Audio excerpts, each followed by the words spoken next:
Millions of years ago, this was Earth, this was New York, this was Lower Manhattan. This was what would become Wall Street. Now, millions of years later, the evolution of Lower Manhattan and Wall Street to what it is today and what it will be tomorrow.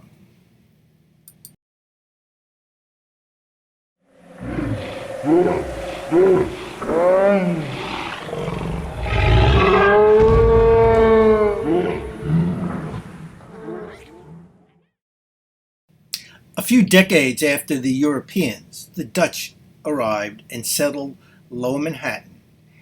In 1653, they built a wall at the northern border of New Amsterdam. That wall was destined to become the most famous street in the world in the coming years and decades until now, Wall Street.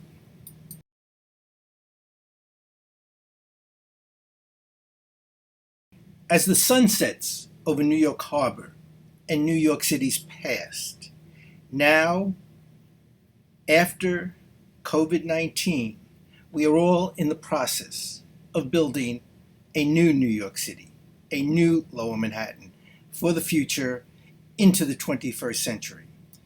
And one building has a unique role to play in the rebirth of New York City, and specifically Lower Manhattan.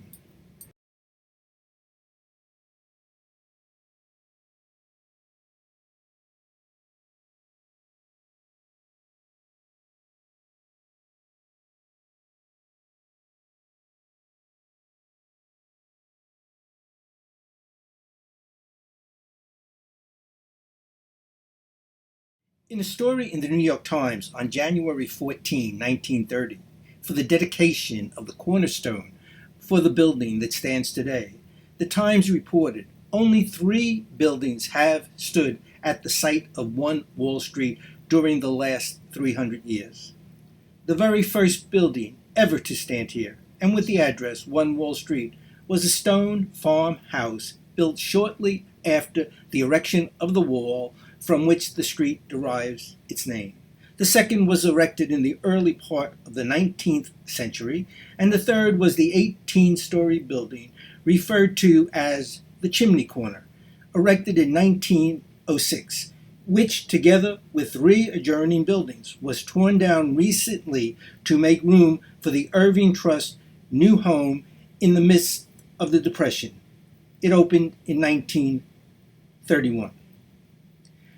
What has most recently been the headquarters for the Bank of New York, founded by Alexander Hamilton in 1784, the oldest bank in the United States, is 50 stories high, towering high into the sky, readily visible, as you will see here, and is currently undergoing a massive multi-year renovation and conversion into more than 500 apartment units.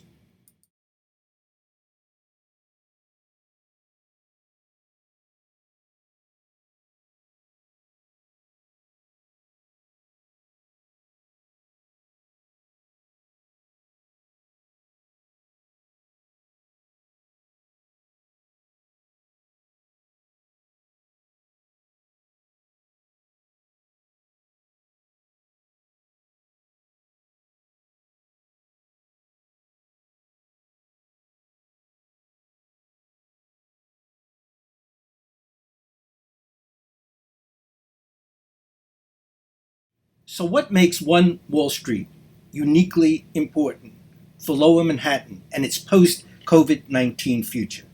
First is its unique, memorable, symbolic address, One Wall Street.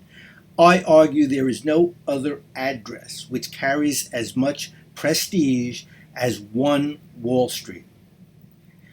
Better still, One Wall Street will now be a residential address, making its appeal far more universal and available to so many more than it was as an office building.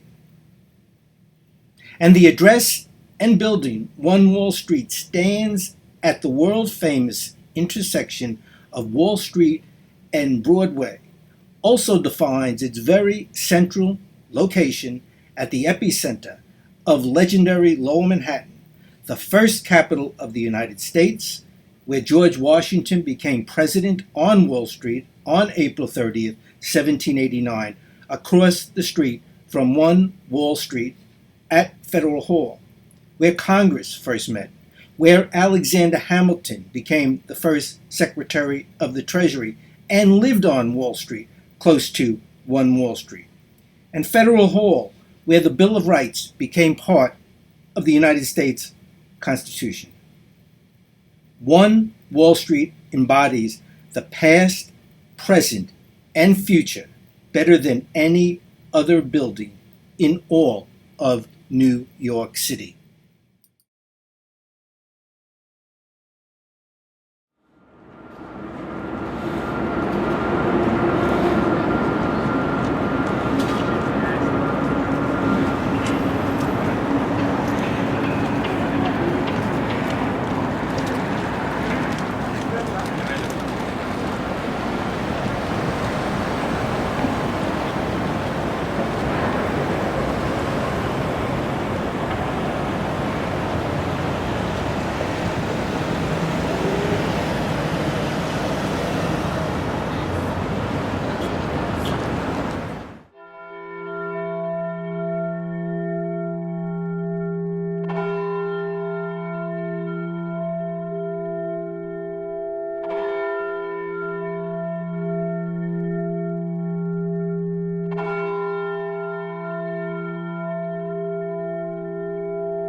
So what is the ultimate unique meaning and value of One Wall Street to all of Lower Manhattan, New York City, and its future, as it finally begins to open late in 2021 or early 2022?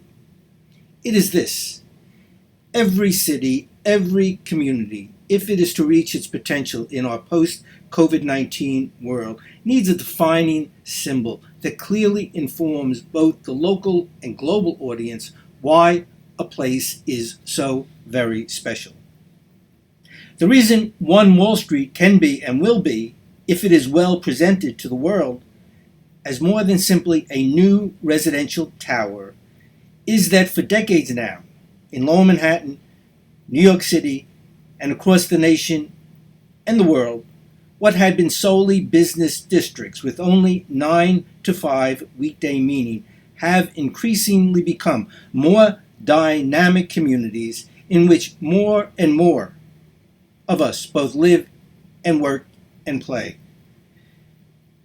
This well-established trend will become far more important for the future, as traditional office towers will not find companies as readily available to fill them.